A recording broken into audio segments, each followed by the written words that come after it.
Hello dears, welcome back. അപ്പം നമ്മൾ കഴിഞ്ഞ 2 ക്ലാസ്സുകളിൽ എന്താണ് പഠിച്ചുകൊണ്ടിരുന്നത്? പഴശ്ശി യുദ്ധങ്ങളല്ലേ. അപ്പം നമ്മൾ 1-ാം പഴശ്ശി കലാപം പഠിച്ചു, 2-ാം പഴശ്ശി കലാപം പഠിച്ചു.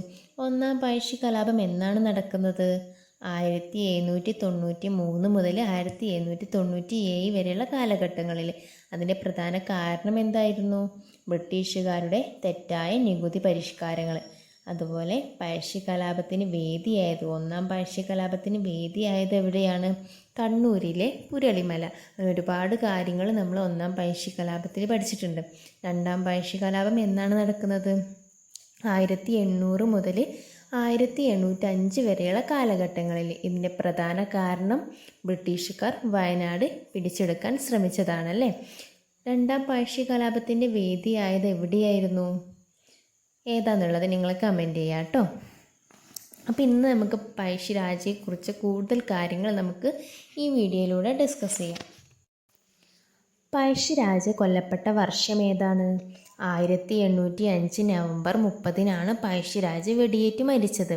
പഴശ്ശിരാജ വെടിയേറ്റ് മരിച്ച സ്ഥലം മാനന്തവാടിക്കടുത്തുള്ള മാവിലത്തോട് എന്ന സ്ഥലത്ത് വെച്ചിട്ടാണ്. ഈ മാനന്തവാടി എന്ന് പറയുന്നത് വയനാട്ടിലാണ് കേട്ടോ. അതുകൊണ്ട് തന്നെ പഴശ്ശി സ്മാരകം സ്ഥിതി ചെയ്യുന്നത് വയനാട്ടിലെ മാനന്തവാടി എന്ന സ്ഥലത്താണ്. പഴശ്ശി സ്മാരകം സ്ഥിതി ചെയ്യുന്നത് വയനാട്ടിലെ മാനന്തവാടിയിലാണ്. പഴശ്ശി മ്യൂസിയം സ്ഥിതി ചെയ്യുന്നത് കോഴിക്കോടാണ്. അതുപോലെ പഴശ്ശി ഡാം സ്ഥിതി ചെയ്യുന്നത് കണ്ണൂരിലാണ്.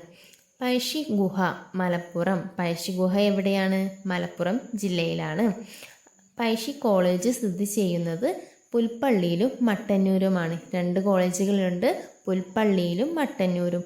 പുൽപ്പള്ളി വയനാട് ജില്ലയിലും മട്ടന്നൂർ ഒരു ജില്ലയിലുമാണ് കേട്ടോ.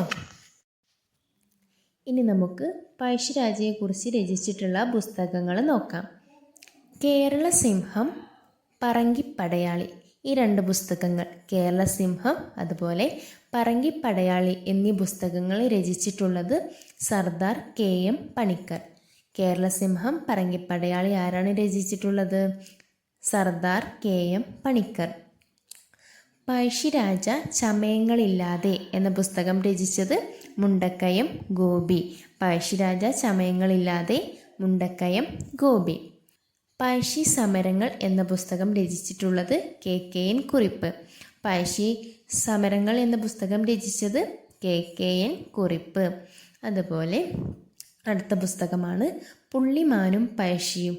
അതുപോലെ പുരളിമലയിലെ പൂമരങ്ങൾ. പുള്ളിമാനും പഴശ്ശിയും പുരളിമലയിലെ പൂമരങ്ങൾ എന്നീ 2 പുസ്തകങ്ങൾ രചിച്ചിട്ടുള്ളത് P. കുഞ്ഞിരാമൻ നായരാണ്. P. കുഞ്ഞിരാമൻ നായരെ കുറിച്ച് നമ്മൾ ഒരുപാട് കേട്ടിട്ടുണ്ടാവും അല്ലേ. P എന്ന തൂലിക നാമത്തിൽ അറിയപ്പെടുന്ന P. കുഞ്ഞിരാമൻ നായരാണ് പുള്ളിമാനും പഴശ്ശിയും എന്നീ 2 പുസ്തകങ്ങൾ രചിച്ചിട്ടുള്ളത്. ഇനി നമുക്ക് പറയാനുള്ളത്, എല്ലാവർക്കും അറിയാവുന്ന ഒരു സിനിമയുണ്ട്. ഏതാണ്? ഗസ് ചെയ്യാൻ പറ്റുമോ? പഴശ്ശിരാജ അല്ലേ. പഴശ്ശിരാജ എന്ന സിനിമയൊക്കെ ഇറങ്ങിയിട്ടുണ്ട്, എല്ലാവരും കണ്ടിട്ടൊക്കെ ഉണ്ടാകും. പക്ഷെ അതുമായി ബന്ധപ്പെട്ട കുറച്ച് കാര്യങ്ങൾ, അതാണ് നമ്മൾ ഇനി ഡിസ്കസ് ചെയ്യാൻ പോകുന്നത്. പഴശ്ശിരാജ എന്ന സിനിമ എന്നാണ് റിലീസായത്? 2009. സംവിധാനം ചെയ്തത് ഹരിഹരൻ എന്ന ആളാണ്. സംവിധാനം ചെയ്തത് ഹരിഹരൻ. നിർമ്മാണം ഗോകുലം ഗോപാലൻ. നിർമ്മാണം ആരാണ്? ഗോകുലം ഗോപാലൻ. തിരക്കഥ എഴുതിയിട്ടുള്ളത് MT വാസുദേവൻ നായരാണ്. തിരക്കഥ എഴുതിയത് MT വാസുദേവൻ നായർ. അതിൽ സംഗീതം ഇളയരാജ. സംഗീതം ആരാണ്? ഇളയരാജ. ശബ്ദമിശ്രണം നൽകിയത് റസൂൽ പൂക്കുറ്റി. ശബ്ദമിശ്രണം റസൂൽ പൂക്കുറ്റി. ഇനി നമുക്കതിലെ അഭിനേതാക്കൾ ആരൊക്കെയാണെന്ന് നോക്കാം.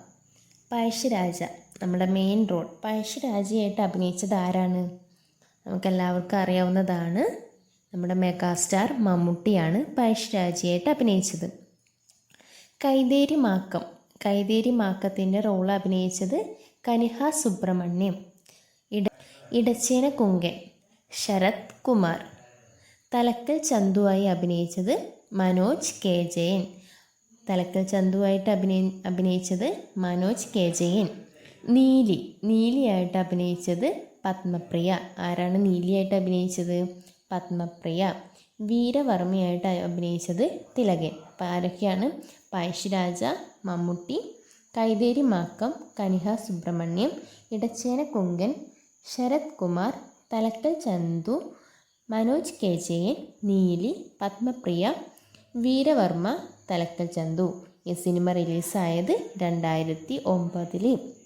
ഓക്കെ, ഇത്രയും കാര്യങ്ങളാണ് ഈ വീഡിയോയിൽ നമ്മൾ ഡിസ്കസ് ചെയ്യുന്നത്. എല്ലാവരും ഇതൊന്ന് റിവേഴ്സ് ചെയ്ത് നോക്കാം കേട്ടോ. നമുക്ക്